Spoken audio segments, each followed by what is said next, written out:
et j'aimerais un latte géant. Justice prit ma pièce d'identité pour l'examiner de plus près avant de reposer les yeux sur moi. Son visage se fendit alors d'un large sourire. Incroyable. Enchantée, Naomi. Enchantée également, Justice. Surtout si vous me préparez cette triple dose de caféine. Je vais vous faire un latte à tomber, promit-il. Un gars capable de répondre à mes besoins du moment avec un sourire aux lèvres, voilà que je tombais un tout petit peu amoureuse. Justice se mit à l'œuvre et j'admirais les lieux. Le café était décoré pour ressembler à un garage. Tôle ondulée sur les murs, étagères rouges brillants, sol en béton teinté. Toutes les boissons avaient des noms comme latte, ligne de départ ou cappuccino drapeau à damier. Charmant, vraiment. Les premiers clients buvaient leur café autour de tables rondes disséminées un peu partout. Et tous me regardaient l'air très contrarié de me voir là. Goût sirop d'érable, ça vous dit, ma belle ? Demanda Justice depuis la machine à expresso scintillante. Avec grand plaisir, dans un gobelet de la taille d'un seau. Son rire retentit dans le café et détendit les clients qui cessèrent aussitôt de s'intéresser à moi. La porte s'ouvrit et je me tournai, sûre de voir Tina. Mais l'homme qui se rua à l'intérieur n'était pas ma sœur. Il semblait encore plus en manque de caféine que moi. Sexy serait un bon terme pour le qualifier. Très sexy lui rendrait même plus justice. Il était tellement grand que même hissé sur mes talons les plus hauts, j'aurais encore dû lever la tête pour l'embrasser. Chez moi, c'est ce qui s'appelle grand. Ses cheveux blonds cendrés étaient coupés courts sur les côtés et peignés en arrière sur le haut. Il cochait toutes les cases de mes critères. La barbe venait de s'y ajouter.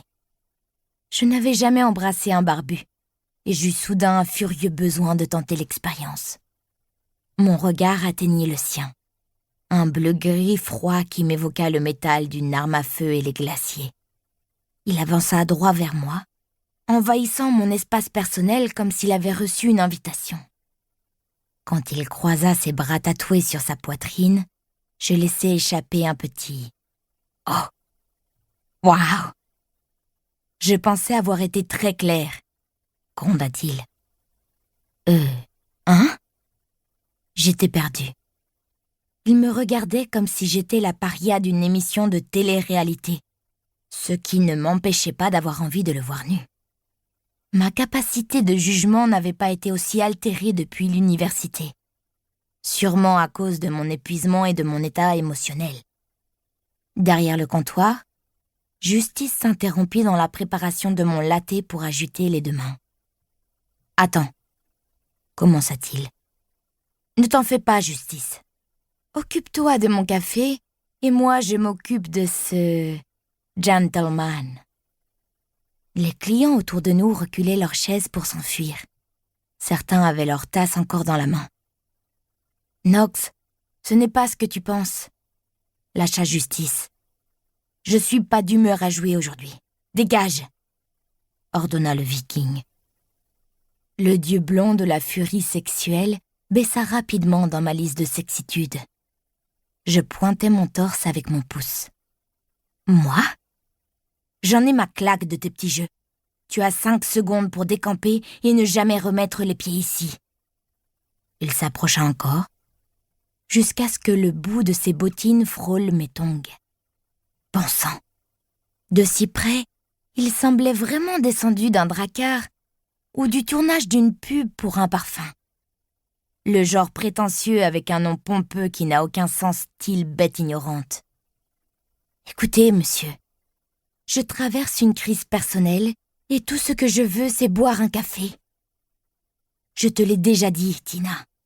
Je veux pas que tu viennes ici faire la misère à Justice ou à ses clients. Si tu reviens, je me chargerai personnellement de t'expulser de la ville. Knox, l'espèce de furie mi-homme, mi-animal, leva son index en direction de Justice. « 1 seconde, mec. Faut que je sorte la poubelle. » « La poubelle ?»